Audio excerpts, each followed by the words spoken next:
mwisho liulize. Je, kama wizara mmejipangaje ikiwa hata imetokea swala la elimu limekosa mwelekeo, yani ndivyo ambavyo vile tulitarajia? Kwa mfano labda kufeli kwa wanafunzi wengi kama hivi. Makusudi na bajeti kubwa lakini je, kama wizara mmejipangaje? Asante. Okay. Basi tuombe hilo dogo ambalo kuna nafasi ya kuendelea.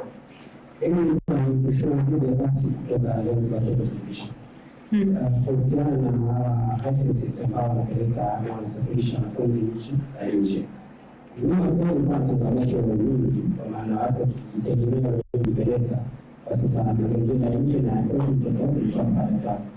Ilipojitokeza hawa agencies zikawa ni rahisi zaidi. Lakini kama wanakuja kama kuna restriction au kazo wao kupata vibali vya kuendesha shughuli zao. Sasa wizara ilijua nini kwa hawa agencies ambao wanasafirisha nje, sasa itaamua kuweka hizi restrictions au kazo kwamba sio tu kila mtu anaweza kusafirisha peleka wanafunzi nje. Sulia kampuni za kusafirisha wanafunzi kwa kusoma. Asante sana Mheshimiwa Waziri, kwa heshima naomba tupate ufafanuzi juu ya masuala machache yaliyoelezwa. Asante sana ndugu mtangazaji, ndugu waandishi wa habari, niendelee kuwashukuru na kuwapongeza kwa kuendelea kuuliza maswali mbalimbali ambayo yanahitaji ufafanuzi kwa maslahi mapana ya wananchi wote. Nikija kwa ndugu yangu Fatma kutoka Zamtime, uwajibikaji na udhalilishaji katika ngazi za chini. Ndugu waandishi wa habari, swali lolote linapotokea kwenye swali la udhalilishaji ambao linatokea katika mazingira ya shule, sisi kama wizara tunacho kitengo ambacho kinafuatilia masuala ya udhalilishaji mpaka ngazi ya shule. Tuna walimu wa guidance and counseling, lakini na mwalimu wa darasa ukisoma katika roli yake na mwalimu wa somo ni kuhakikisha kuwa mustakabali mwema na usalama wa wanafunzi katika mazingira ya shule. Lakini mpaka mtuhumiwa iweze kudhibitika udhalilishaji na uweze kuchukuliwa hatua, sisi kama wizara tumekuwa tukishirikiana na vyombo mbalimbali ndani ya serikali. Tumekuwa tukishirikiana na wenzetu wa ustawi wa jamii, afisa wa ustawi wa jamii katika ngazi ya shehia. Kwa hiyo jukumu la shule baada ya walimu wanapoziona zile hali inapotokea taarifa hizi ya kesi, tunashirikiana na maafisa wetu wa ustawi wa jamii ngazi ya shehia, na ndio tunapanda katika ngazi za madawati na baadaye katika vyombo hivi vya kiuchunguzi pamoja na hatua za kinidhamu kuchukuliwa dhidi yao. Walimu wamekuwa wakijitahidi kadri inavyowezekana katika kuhakikisha wanaripoti, na ndio maana tunayajua haya mambo. Huwa tunasema mambo ya nyumba kunga.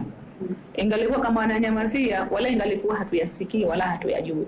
Na baadhi ya wakati ikiwa mtafuatilia kesi nyingi hizi za udhalilishaji ni walimu shule ndio wanaziripoti, si wazazi huko. Kesi nyingi za udhalilishaji ukiangalia ule mtoto pengine zile attempt zinafanyika kule kwao, lakini familia imenyamaza kimya. Walimu ndo wanaenda kugundua kwamba mtoto huyu ana tabia hii, anafanywa hili, baada ya kuhojiwa na kukaa na ukaribu na wale walimu wao. Walimu tunafundishwa psychology, tunasoma behavior na kuona mabadiliko ya tabia ya wanafunzi. Kwa mwalimu darasani anapoanza kumuona mwanafunzi ana tabia ambazo si za kawaida, anaanza kuhoji. Ingalikuwa kama jamii kwa nafasi zetu tunaziripoti huko, tena ingalikuwa kule shule asifi, kwa sababu mtoto sio kama anabakia pale shule 24/7, yuko kwenye mikono yetu wazazi. Kwa hiyo hili tunakuwa tumelichukua, lakini katika kesi hizi lazima tukiri kuna kwa baadhi ya wakati kuna na changamoto, mashirikiano yanakuwa ni madogo. Kesi hizi baadhi ya wakati zinatokea katika ngazi ya familia, ni ndugu kabisa, kwa hiyo muhali na ufamilia unaingilia kati. Kwa hiyo hata zile sheria, kwa sababu vyombo hivi vya kuchukua hatua haviwezi kuchukua hatua ya kumhukumu mtu bila kupatikana uthibitisho.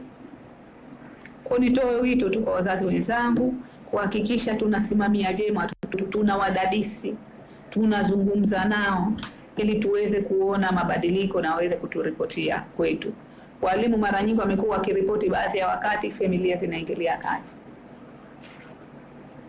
kunakuwa kunatoka na changamoto hii, na serikali imekuwa jitihada mpaka imeweka mahakama maalum kwa ajili ya udhalilishaji. Lengo ni kuhakikisha kwa kunakuwa na ile smooth running, lakini bado kumekuwa na changamoto. Lakini wapongeze wale wote ambao wamekuwa na uthubutu wa kuripoti, na sisi kama Wizara ya Elimu na Mafunzo ya Amali tuko tayari kutoa mashirikiano katika hatua zote ambazo zipo. Lakini swali la walimu wa vijijini na uhamisho, kama ambavyo swali la mwanzo nilijibu hapa, ni kweli tuna changamoto ya walimu katika maeneo ya vijijini. Ili narudia na nalisema very bold. Na kama mmekuwa mkifuatilia hata ajira ambazo zilikuwa zimekitangazwa na Wizara ya Elimu, kama ilikuwa mnafuatilia zile tangazo kwa wilaya. Yaani kaskazini walimu 30, ukija wilaya hiyo kaskazini B walimu 48, lakini ukija wilaya mjini mwalimu huyu. Ikaleta maneno sana. Lengo ni hilo. Changamoto ambayo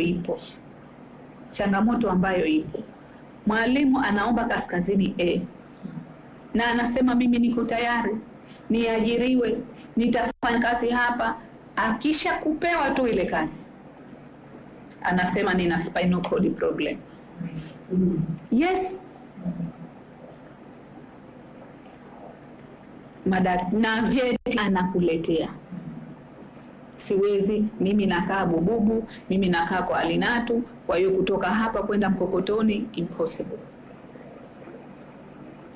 Kwa serikali inatoa na analeta kitambulisho, kwa sababu tuliweka hiyo kiwilaya, alete kitambulisho cha wilaya kile na analeta.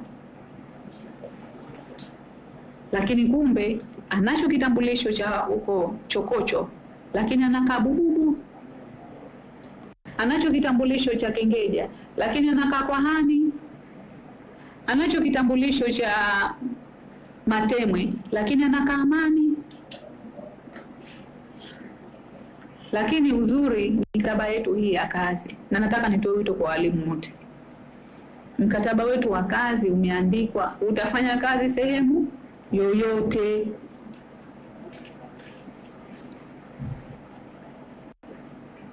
Sasa tunapolazimisha kama lazima tubakie mijini kama ambavyo umesema, hili kama wizara tunaahidi kulisimamia, kuhakikisha tunapeleka. Hiyo hamisha panga pangua yote ni hiyo changamoto ya uhaba wa walimu ambayo iko nayo, hasa walimu wa science. Lakini kwa utaratibu huu na serikali imeshatoa agizo sasa walimu tuwasambaze kwa skuli zote za mijini na vijijini ili kuondoa imbalances ambayo ipo, na hilo wizara tunalisimamia ili tuweze kupunguza changamoto huko ambazo haziko. Ujenzi huu wa shule ambazo umajengwa ni lazima uwe na walimu. Yale majengo itakuwa ni useless na itakuwa ni meaningless ikiwa walimu hawapo.